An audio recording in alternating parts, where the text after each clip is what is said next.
की ओर टिकी रहती थीं। आज भी अंदर इंजीनियरों की भाग दौड़ चल रही थी। अलार्म की आवाजें गूंज रही थीं। लाल चेतावनी लाइट अब भी जल रही थी। आरव ने धीरे से खुद से कहा कि 10 दिन से मशीन बंद है, लेकिन ये लोग गलत जगह देख रहे हैं। असली समस्या तो बैकअप यूनिट में है। उसकी आवाज इतनी धीमी थी कि कोई सुन नहीं सकता था, लेकिन उसका दिमाग बहुत तेज चल रहा था। उसे पता था कि कोई उसकी बात नहीं सुनेगा, क्योंकि दुनिया जूते पॉलिश करने वाले बच्चों की बात नहीं सुनती। किसी को नहीं पता था कि यह बच्चा दिन में सड़क पर बैठता है और रात में मशीनों से बातें करता है। किसी को नहीं पता था कि उसकी जिंदगी कितनी खामोशी में लड़ रही है। आरव इमारत को देखते हुए मन ही मन बोला कि काश उसे बस 5 मिनट मिल जाएं। सिर्फ 5 मिनट। वह इस मशीन को ठीक कर सकता है, लेकिन किस्मत हर किसी को मौका सीधे नहीं देती। अक्सर वह पहले इम्तिहान लेती है, और आरव का इम्तिहान अब शुरू होने वाला था। आरव के लिए वह इमारत सिर्फ कांच और स्टील का ढांचा नहीं थी। वह उसके लिए एक सवाल थी, एक चुनौती थी, और कहीं न कहीं एक सपना भी। दिन भर सड़क किनारे बैठकर जूते पॉलिश करते हुए भी उसका मन वहीं अटका रहता था। ब्रश उसके हाथ में चलता रहता, लेकिन दिमाग मशीनों के भीतर घूमता रहता। लोग आते, जूते चमकवाते और चले जाते। कोई उसके चेहरे की तरफ ठीक से देखता भी नहीं था। सबके लिए वह बस एक गरीब बच्चा था, जिसे दिन के अंत में कुछ सिक्के मिल जाएं, वही काफी था। शाम ढलते ही जब दफ्तरों की लाइटें जल उठतीं और कर्मचारी अपने घरों की ओर लौटने लगते, तब आरव भी अपना छोटा सा सामान समेटता।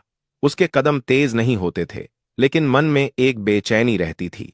उसे जल्दी थी, क्योंकि रात उसका असली स्कूल होती थी। वह स्कूल जहां किताबें नहीं थीं, ब्लैक बोर्ड नहीं था, लेकिन मशीनें थीं। जंग लगे औजार थे, तेल की गंध थी, और एक बूढ़ा आदमी था जो उसकी जिंदगी का सबसे बड़ा गुरु था। वह बूढ़ा आदमी आरव का नाना था। शहर के एक पुराने मोहल्ले में तंग गलियों के बीच उनका छोटा सा गैराज था। टिन की छत, दीवारों पर जमी ग्रीस, कोनों में पड़े टूटे पंखे, पुराने जनरेटर और अधखुले स्कूटर। बाहर से देखने वाला कोई भी आदमी कह देता कि यह जगह कबाड़ से भरी है, लेकिन आरव के लिए यह जगह किसी मंदिर से कम नहीं थी। यहीं उसने मशीनों की भाषा सीखी थी। नाना कभी इसी आर्यावर्त रोबोटिक्स में सीनियर इंजीनियर हुआ करते थे। वे उन दिनों के गवाह थे जब वेदांत मल्होत्रा एक छोटे से कमरे में बैठकर कंपनी का सपना देखा करते थे। लेकिन समय बदला, रिश्ते बदले, और नाना इस दुनिया से बाहर हो गए। अब उनकी पहचान सिर्फ एक बूढ़े मैकेनिक की थी, जिसकी आंखों में अनुभव था और हाथों में अब भी मशीनों की पकड़। रात को गैराज का दरवाजा आधा बंद होता। बाहर की आवाजें धीमी पड़ जातीं और भीतर सिर्फ औजारों की खनक सुनाई देती। नाना किसी पुराने मोटर को खोलते और आरव ध्यान से देखता। नाना समझाते कि यह पेंच सिर्फ लोहे का टुकड़ा नहीं है, यह पूरी मशीन को बांधे रखता है। अगर इसे गलत जगह घुमा दिया जाए तो पूरी व्यवस्था बिगड़ सकती है। आरव चुपचाप सुनता और हर बात को अपने भीतर उतार लेता।